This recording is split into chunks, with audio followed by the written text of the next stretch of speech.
He was sure it was just a normal anthill on his property, but when experts began to examine the soil, they ordered him to step away immediately. What was hiding beneath the ground turned out to be far more terrifying than anyone could imagine. Subscribe to the channel and tell us in the comments what country you're watching from. Michael Harris had always believed that tranquility was something he could build with his own hands. Not the kind of loud happiness that crowds and families celebrated, but a quiet, personal kind of peace. It lived in small rituals, ordinary days, and the humble patch of earth behind his old house on the outskirts of Silver Creek, Alabama. His home was not much to admire from the outside, with its faded paint and porch steps that creaked under his weight, yet it carried his entire history within its aging walls. His father had built it decades ago, and the scent of sawdust seemed permanently embedded into the grain of the wooden beams. It was the place where Michael learned to walk, to fix things, to dream.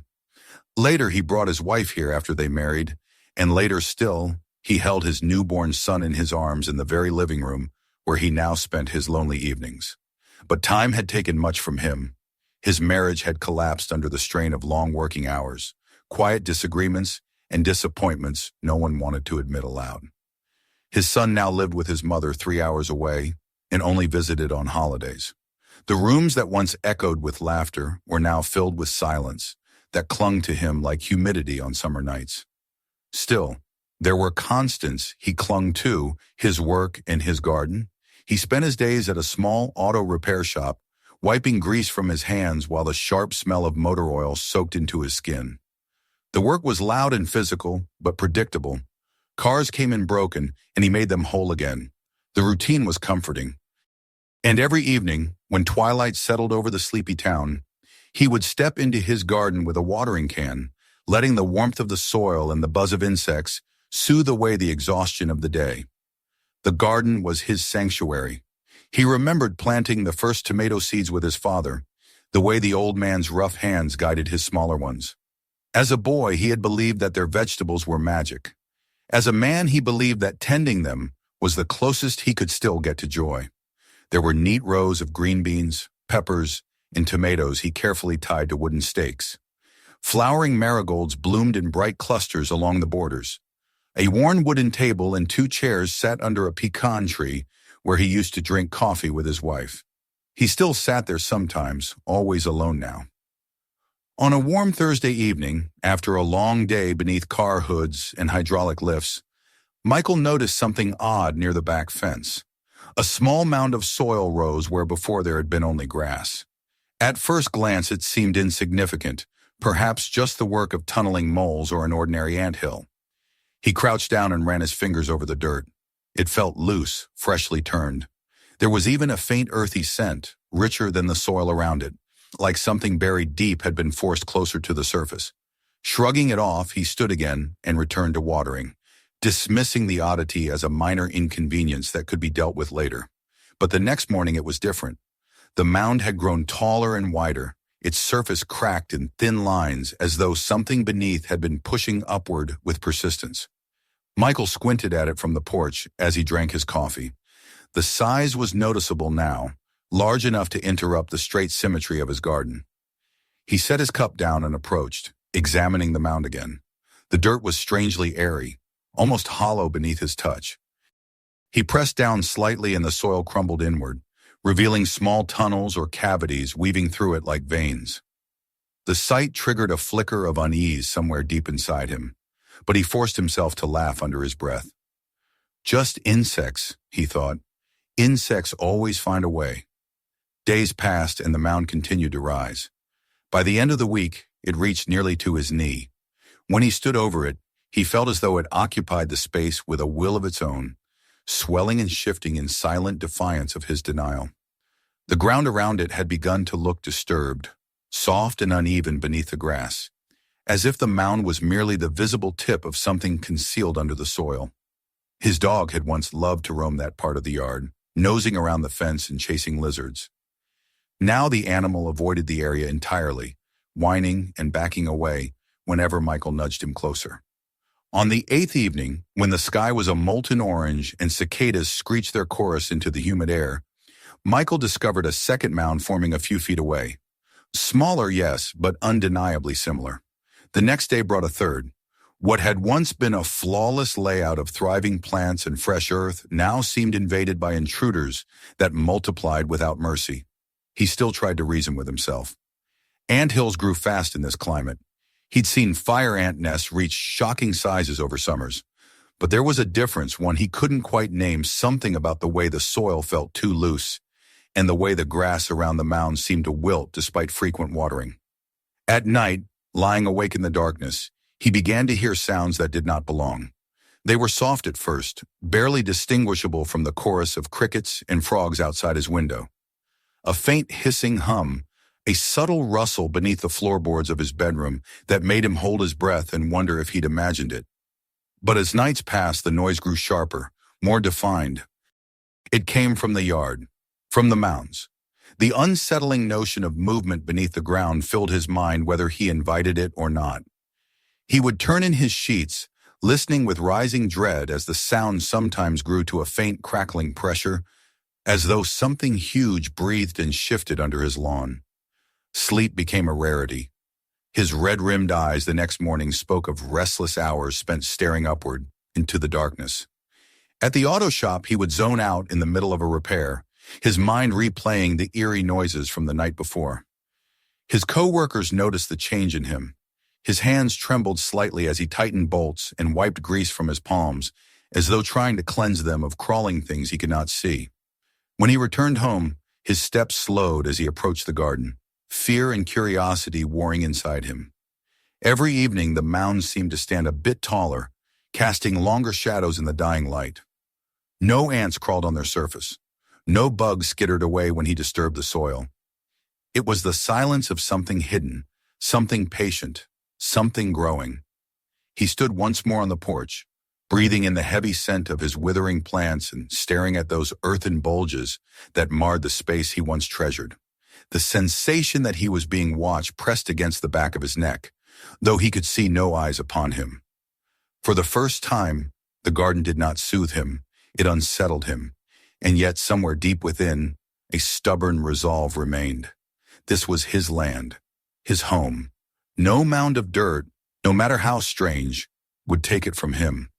In that moment, Michael could not yet know how far the roots of this threat extended beneath his feet. He could not know how quickly fear could bloom, like a poisoned flower, in the heart of a man who once believed that life could be simple. He only knew that the ground which once nurtured his peace was shifting, and that something beneath it was preparing to rise. Michael stood on his porch the next morning, with the heavy, sinking feeling that the garden no longer belonged to him.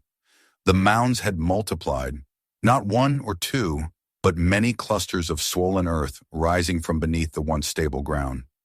They disrupted the neat order he had spent years cultivating, turning his sanctuary into something unrecognizable. Fear and irritation churned inside him. He told himself that he was allowing his imagination to take control, that exhaustion from sleepless nights was making him see threats where there were none. But when he stepped down into the yard and felt a soft tremor under his boot, a subtle shift as if the land breathed beneath him, denial became harder to cling to. He stared at the largest mound, nearly half the height of his leg, and felt a wave of frustration surge up in him, hot and irrational. With a grunt, he marched to the hose, snapping the faucet on with more force than necessary. A powerful stream of water shot forward, and he aimed it directly into the mound's center. Water pooled briefly before being swallowed whole, as though some vast sponge drank greedily from the stream. He narrowed his eyes, increased the pressure, and kept the water flowing until the soil seemed saturated. He waited for collapse, for the mound to flatten under the weight of the water, yet it remained, defiant, glistening but upright. By the following morning, the mound had grown taller still. The soil looked as though it had hardened overnight, forming a crust with tiny cracks branching outward like the spreading web of frost in winter. Irritation sharpened into anger. He retrieved an old spade from the shed, its wooden handle smooth from years of use. With determined force, he struck the top of the mound. The blade sank deep with almost no resistance, and as he pulled back, the soil crumbled away from beneath, falling into dark, narrow chambers below. He knelt down, brushing dirt aside to peer deeper. There were tunnels, dozens of them, spiraling downward into darkness. Not the random chaos of a burrowing animal, but a carefully etched network of paths, each smooth-walled and unnervingly precise. The realization that the structure was vast, extending far beyond what he could see, punched the air from his lungs. He stood quickly and stepped back, wiping sweat and dirt from his brow. The silence around him seemed to thicken, as though the garden was watching him as intently as he was watching it. That evening, determined to take back what was his, he drove into town and purchased a container of industrial-strength insecticide granular poison designed specifically for ant colonies. He poured it over every mound, scattering the granules across the cracking surfaces and brushing them into the crevices with his gloved hands. He watched as the powder clung to the soil like pale ash settling on a grave. For several long minutes, nothing happened. It was almost disappointing, terrifying though the silence had grown. He was beginning to turn away when the movement began. The soil quivered as though something shifted beneath a thin skin. Fine grains rolled down the slope as unseen creatures pushed upward. Then they emerged. A handful at first larger than ordinary ants, reddish-brown bodies glinting wetly in the setting sun, their mandibles opening and closing mechanically. Then dozens more. Hundreds. They poured from the cracks in thick waves, so dense that the earth itself seemed alive and crawling. Michael stumbled backward, heart thudding loud enough to drown out the rising hum of the swarm. He expected them to scatter, ants always scattered when disturbed, but these did not flee blindly. They surged in coordinated motion, flowing toward the poison and sweeping it away piece by piece, carting the granules into tunnels, eliminating the threat with disturbing efficiency. His breath caught, a tremor slipping through him as he realized that every attempt to destroy the mound had only made it stronger, angrier, more alive. That night, fear settled upon him like a weight he could not lift. The noises beneath the ground grew louder and more distinct. It was no longer the faint whisper of leaves rustling, but an unsettling crackling, a layered movement that seemed to resonate through the floorboards of his bedroom. He lay awake, staring at the ceiling while shadows from the passing cars danced across his walls like flickering silhouettes. He pressed his palms against his ears, but the sounds reached him anyway, dull vibrations that seemed to pulse through the wooden frame of the house itself. Once he felt the floor give a subtle but unmistakable tremor, like the aftershock of a small quake. His dog whimpered and paced the room, tail tucked tightly between his legs. Each time the house creaked, Michael tensed, convinced that the next sound would be the cracking of the foundation beneath him. He tried to comfort himself with logic. Houses shifted, noises happened, but logic failed when the vibrations became steady, rhythmic, almost like a heartbeat. The next day brought no relief. The mounds expanded yet again. They weren't just growing, they were spreading. Smaller rises formed along the edges of the garden, creeping toward the porch steps like an invisible army approaching the walls of a besieged fortress. The plants nearest to the mounds had begun to sag and wilt. Leaves drooped and yellowed. Soil that once held moisture now crumbled to dust, hollowed out beneath the surface. When he knelt to examine a tomato plant's roots, he found them chewed through, as though drained of their lifeblood. His beloved garden, the one piece of his world that had always been predictable, always comforting, was unraveling before his eyes. During the day, he moved through tasks mechanically, watering, trimming, pulling weeds, futile gestures, toward a world that slipped away from his grasp. At night, the fear returned, sharp and suffocating. He found himself sitting up at the window, watching for any sign that the mounds would cross the threshold to his home. The ground outside seemed to heave and shift imperceptibly, quick enough to catch his attention, but slow enough to make him question whether he had imagined it. He began to dread the hour when darkness fell and the unseen colony flourished. He lost his appetite. Work felt distant, meaningless. His co-workers joked about how tired he looked, unaware that sleeplessness was no longer his choice. The garden had become a threat he could neither confront nor ignore. And still, the mounds grew. 12 days after he first noticed the mound, he stood in the early morning haze, gripping the edge of his kitchen counter to steady himself as he looked outside. There were now more than a dozen of the swollen, cracked hills spreading out across his yard in a pattern that felt unnatural, invasive, intelligent. Something inside him broke then, not with panic, but with a quiet, crushing certainty. This was no ordinary infestation. It was something far beyond his understanding, far beyond any battle he could win alone. He stared at the largest mound, imagining the unimaginable depth below it. He imagined the countless unseen bodies crawling through the labyrinth, expanding their empire, hollowing out the ground beneath his home. The thought of his house sinking into the earth started a cold sweat along his spine. He picked up the phone, hands trembling, and dialed the number he had found the night before. His voice was hoarse and strained as he tried to explain the growing terror he faced. The person on the line seemed skeptical. Fire ants were common, they reminded him. Mounds happened. But something in his tone must have convinced them that this was not an ordinary call. They promised to send someone within the next 24 hours. It wasn't enough. Every hour that passed felt like an invitation for the colony to grow bolder, stronger, closer. He paced the rooms of his house, the dog trailing nervously behind him. The garden he once cherished had turned into a battlefield he could not bear to look at, yet could not turn away from. Fear sealed the door every night. The walls were thin, the ground was alive, and as darkness fell once more, the vibrations beneath his feet reminded him that the enemy was still rising. The garden had become a living nightmare, and the stakes were no longer the survival of his plants, but the safety of his home, and perhaps even his life. The day the experts arrived felt like a turning point, though not in the way Michael had hoped. He woke to the same oppressive unease that had chased him through every restless hour of the night. His body ached with exhaustion, but adrenaline forced him upright the moment he heard the distant hum of an engine approaching his driveway. The white van rolled to a stop beside his house, and the three exterminators inside stepped out with the casual confidence of men accustomed to dealing with pests. Their uniforms were crisp, their equipment neatly arranged and clipped at their belts. Yet when their eyes fell upon the largest mound looming near the edge of the garden, their expressions shifted. Casual confidence faltered. One of the men squinted at the structure and then exchanged a glance with his colleagues. A silent agreement that whatever they expected, this wasn't it. Michael led them closer, his movements stiff. The soil around the mound seemed to ripple beneath their boots, as though something deep below acknowledged their presence. The senior exterminator crouched beside the largest mound and brushed his gloved fingers across its cracked surface.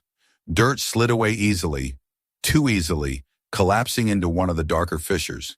He stiffened, pulling his hand back as though the earth had snapped at him. Without a word, he motioned for the others to fetch the equipment. They retrieved a ground-penetrating radar device from the van, rolling it out into the yard like a medical machine brought to examine a tumor. Michael stood behind them, trying to control his breathing as a faint buzzing pressure built beneath his ribs. The world felt unnaturally quiet while the device powered on, the monitor glowing with cold light. At first, the screen showed nothing unusual, just ordinary soil, but as they swept the sensor deeper across the ground, pale contours began to surface interconnected tunnels, stretching beneath the entire yard and beyond. The technician adjusted the depth setting. More lines appeared. The deeper the scan reached, the more the darkness inside the monitor filled with pathways. When it revealed vast chambers, massive voids arranged in complex layers, Michael felt a cold wave spread through him. It was like staring at the blueprint of a living city buried beneath his home. The exterminator said nothing at first. The older man exhaled slowly, his jaw tight. One of the younger ones muttered under his breath before falling silent again. This wasn't any nest they'd ever seen. It was an engineered environment, constructed with flawless precision and terrifying scale. The senior exterminator stepped away and lifted his radio to call someone higher in authority. Michael heard fragments of the conversation. Extensive, structured, unprecedented, immediate support required. When he hung up, he told Michael to go inside and stay inside. The tone he used wasn't advisory, it was a command. Michael didn't argue. He retreated into the house, his dog pacing anxiously at his heels. Through the window, he watched as the first team continued their survey, grim-faced and tense. The garden outside had once been a place he nurtured. Now it was a war zone awaiting reinforcement. By midday, more vehicles arrived. A black SUV with official markings, a truck loaded with heavy metal cylinders, and another van carrying personnel dressed in protective suits. They moved with sharp purpose, securing a perimeter around the infected ground, driving markers into the lawn, and setting up floodlights even though the sun still hung high. Radio chatter crackled across the air. The newcomers brought more sophisticated scanners, thermal imagers, long rods meant to pierce the ground and sample gases or locate subterranean pockets. Each device painted the same picture, a sprawling labyrinth of tunnels stretching outward for unknown distances, writhing with heat signatures that pulsed and shifted like veins in a monstrous organism. The worst revelation was whispered between the experts as they huddled near the porch. The colony was growing deeper and broader by the hour. The structure was evolving, adapting, expanding, faster than any known ant species should be capable of doing. Michael's presence was no longer needed outside. He was too vulnerable. He stood behind his locked door, watching the scene play out like a nightmare masked by daylight. His dog growled helplessly beside him, ears flat, tail pressed low as though anticipating disaster. As dusk approached, the anticipation thickened in the air. The officials weren't waiting for daylight to reveal anything more. They expected the danger to show itself under the cover of darkness. Floodlights blazed to life, stark white against the creeping shadows of early nightfall. People in protective suits took their positions, with large canisters strapped to their backs, hoses ready, nozzles pointed at the earth. Michael's heart thudded as he watched from behind the narrow gap of his curtain. The first signs of movement were subtle, barely visible tremors beneath the largest mound. Soil crumbled inward before fragments split outward. The crack widened, and then, as though the earth exhaled its hidden horrors, the mound ruptured. A violent wave of living creatures surged forth, cascading down the slope like a thick fluid. They moved as one force, a rolling tide of armored bodies, mandibles snapping open and shut in eerie unison. The ground writhed with life. The swarm split into coordinated waves, advancing toward the lights, then retreating and reforming. Their movements were tactical, intentional. They did not scatter. They attacked. The air filled with the hiss of chemical spray as the teams unleashed clouds of insecticide into the advancing masses. The smell of poison burned in Michael's nostrils even from inside the house. But the insects did not die. Not quickly. Some staggered and curled, but others climbed atop their fallen, using them as shields, as bridges, as stepping stones toward their target. The earth vibrated violently beneath every step of the swarm, the shifting ground radiating outward in shuddering pulses. Michael clutched the edge of the window frame, fear locking his breath in his chest. He imagined the tunnels twisting far below him, filling with more and more of these creatures, rising like soldiers through underground barracks. For a desperate moment, the night was a battlefield. Then came the retreat brief, unsettling. The swarm withdrew in an organized wave, disappearing back down into the dark fissures from which they had come.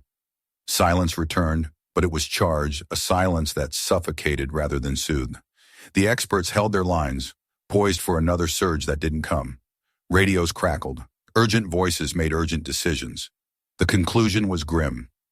This colony was unlike any ant species known. Aggressive, coordinated, resistant to chemicals, with a nesting system that could undermine entire properties. If left unchecked, it could spread beneath the town, destabilizing foundations, threatening lives.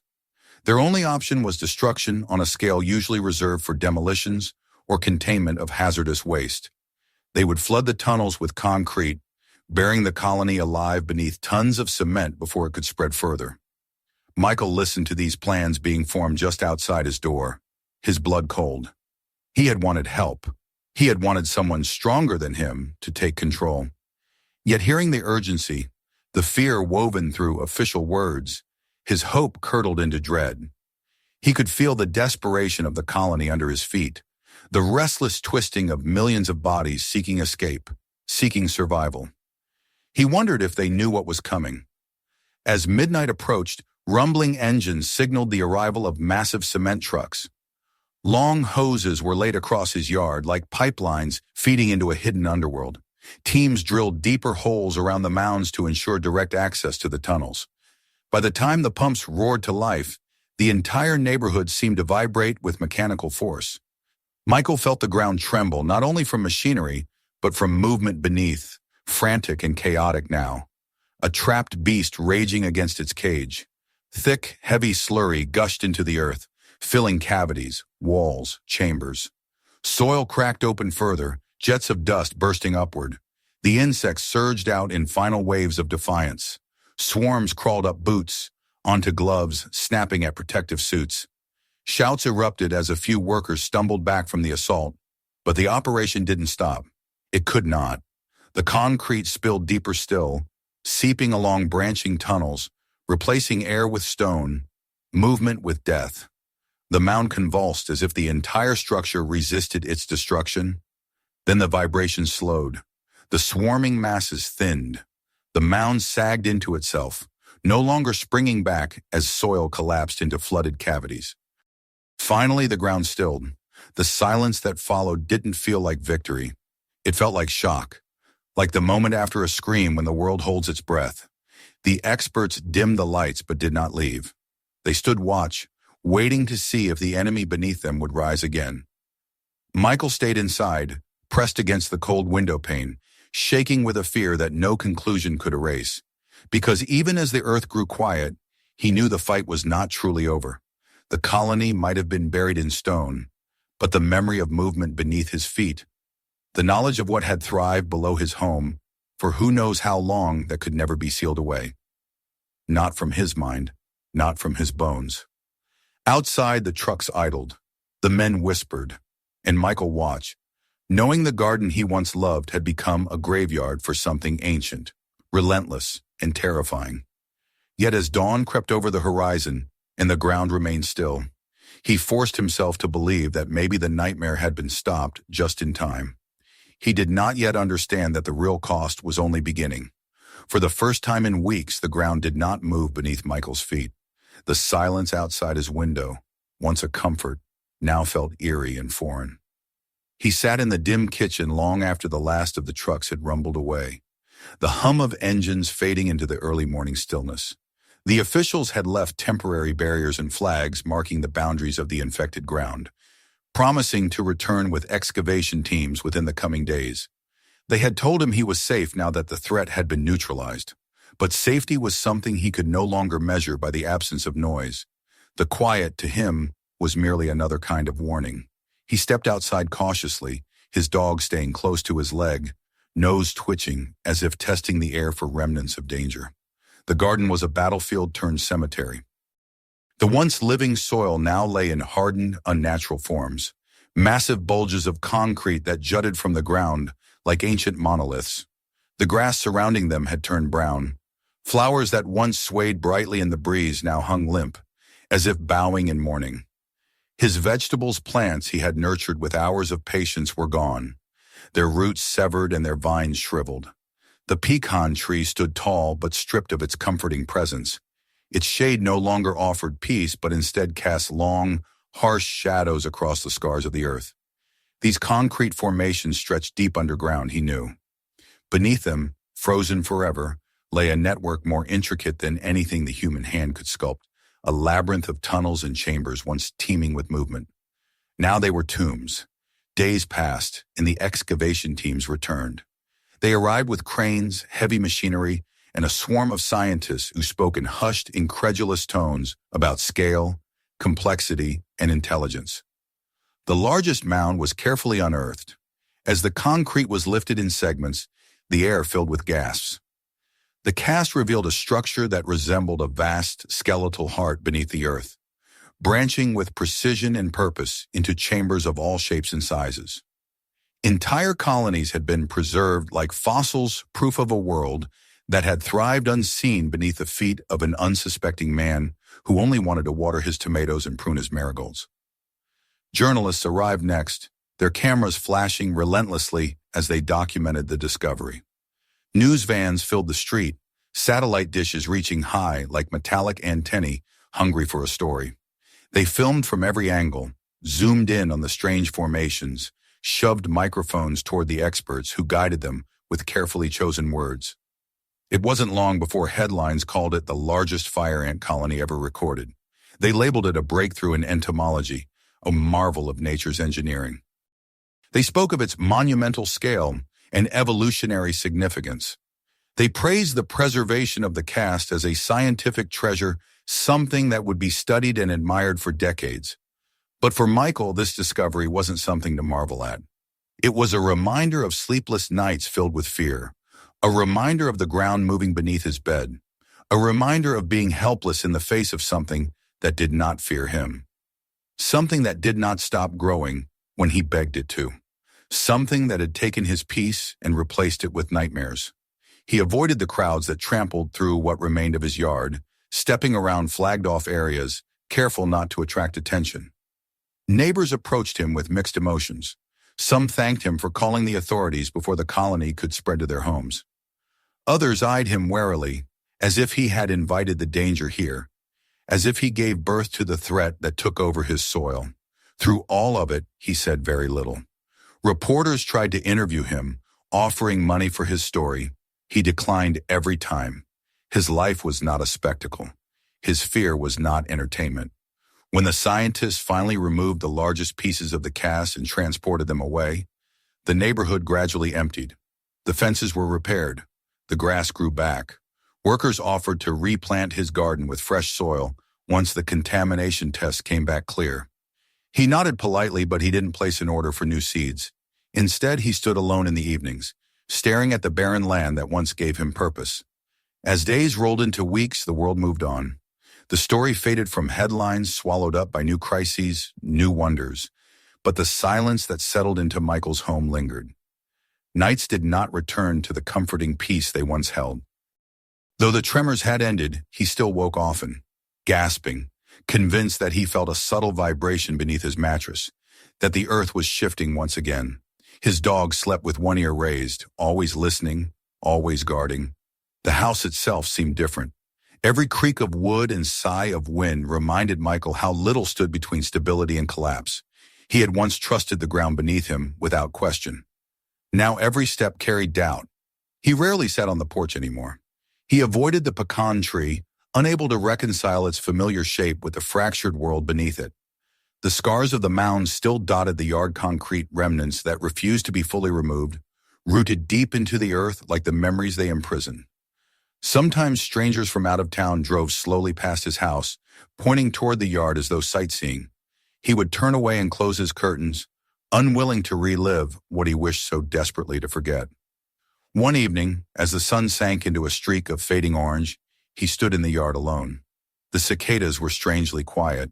Even the wind seemed hesitant to stir the leaves above his head. He stared at the hardened formations beneath him, these monuments of fear, and felt a wave of sorrow so heavy it pinned his heart. He thought of the simple evenings that once defined his life, the quiet joy of watching his son chase fireflies, the soft laughter of his wife before everything fell apart, the earthy smell of tomatoes warming in the sun, the 100 tiny moments that once made him believe the world was good. Tears blurred his vision.